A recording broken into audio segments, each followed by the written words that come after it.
Hi, my name is Barb Nangle. I'm the founder of Higher Power Coaching and Consulting. I want to welcome you to my podcast, Fragmented to Whole, Life Lessons from 12-Step Recovery. This is episode 35, Boundaries During the Holidays. During the holidays, there are lots of demands on us, whether it has to do with gift giving and receiving, holiday rituals like sending cards or baking cookies, traveling, attending events, or hosting people at your home. Setting boundaries around what we truly want allows us to focus on the meaning of the holidays, which is usually connecting with people that we care about. I'll give you some scripts for how to specifically state the words to set your boundaries for some typical holiday scenarios in a few minutes. But before I do that, I want to say a few other things. First, if you feel sad during the holidays, that's okay. Allow yourself to feel sad. Feel those feelings. There's no need to act like you feel cheerful if you don't. You get to feel whatever you're feeling, and you don't have to make excuses.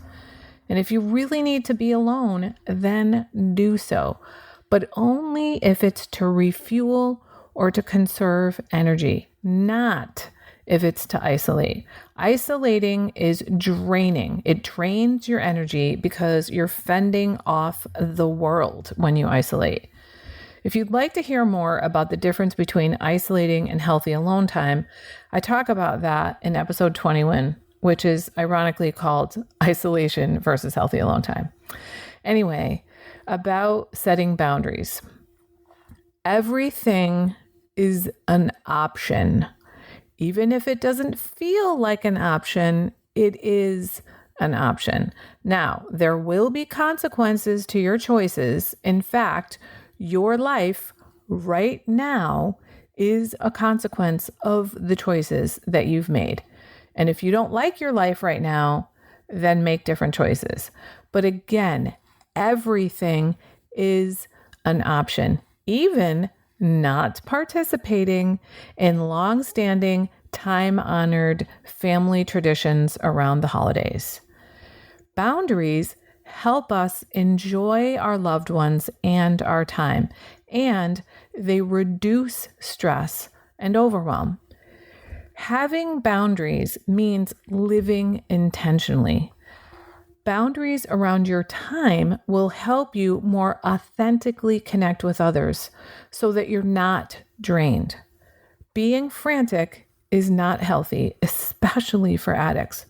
So you have to decide, or you get to decide, what's really important and then plan those things first. When you're clear what's important to you, you'll find it easier to let go of other things.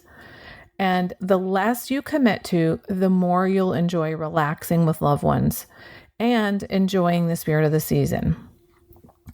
So if you're traveling and there are lots of people to see, perhaps you could host a gathering at a restaurant rather than going to visit every single person.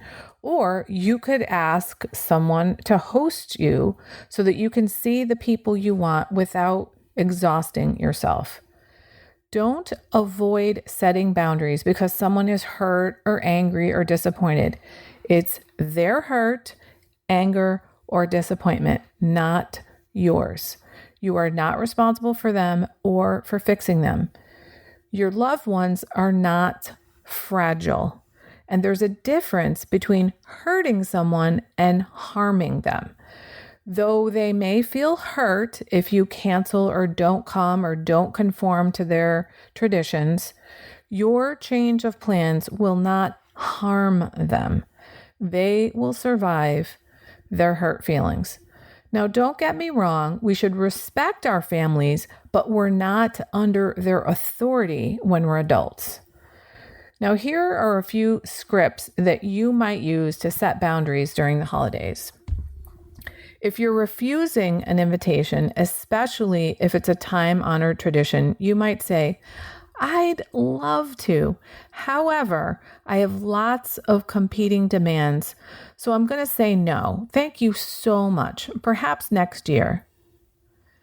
If someone is commenting on things like your eating habits, your relationship status, your career, whether you should or should not, or when you should have children, your appearance, you can simply say, I'd prefer you not comment on my eating habits, for example. End of sentence. And if they say something again, you just repeat the same thing politely as many times as you need to. If you're going to be away from family and they tell you that they're hurt, you could say something like, I'm sorry you feel hurt. I would never want to hurt you. This year, I have others I want to spend the holidays with. And it's not about not caring about you. It's about wanting to be with them. I'm looking forward to seeing you at, and then name some future time when you know you're going to see them. If someone says that you not coming is going to ruin the holiday, you could say, I hope it doesn't ruin things for you. That would be a shame. The reason I'm telling you now is so you'll be ready and can make other arrangements so that your holiday is not ruined. If someone is prying into information that feels too personal to you, know that you're in charge of how much you share, and you get to share or not share whatever you want. And you don't need an excuse. You can simply say, I'm uncomfortable talking about that, and then change the subject. It's probably a good idea to have a couple of neutral topics tucked in your back pocket in case this kind of thing happens. So you can easily switch the subject to something that's not going to be inflammatory. I know that when I'm in situations like this, I get all flustered and I can't think. So having something already in my back pocket that I'm going to pull out and talk about makes it easier for me because I don't really have to think. Now, if you don't want to exchange gifts with someone any longer, especially if you've been doing it for a long time, you can depersonalize it by saying something like, I have a new personal policy around gift giving.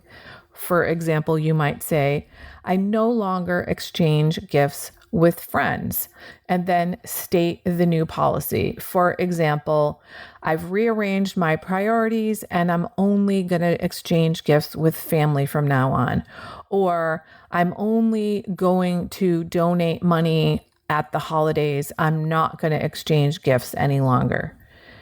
And when you call it a policy, it doesn't make it about that person. It's about you and what you've decided are your priorities, because that's what boundaries mean.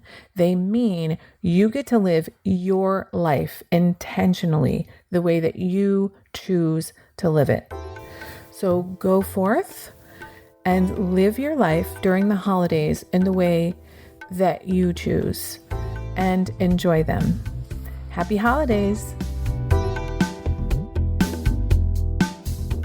That's it for today. If you like what you've heard here, then you just might be interested in private coaching with me. If that sounds like you, head on over to my website, which is higherpowercoachingandconsulting.com, and click on the contact menu. I'd be happy to schedule a consultation with you to help you make lasting changes in your life, like I've made deep, lasting changes in my life.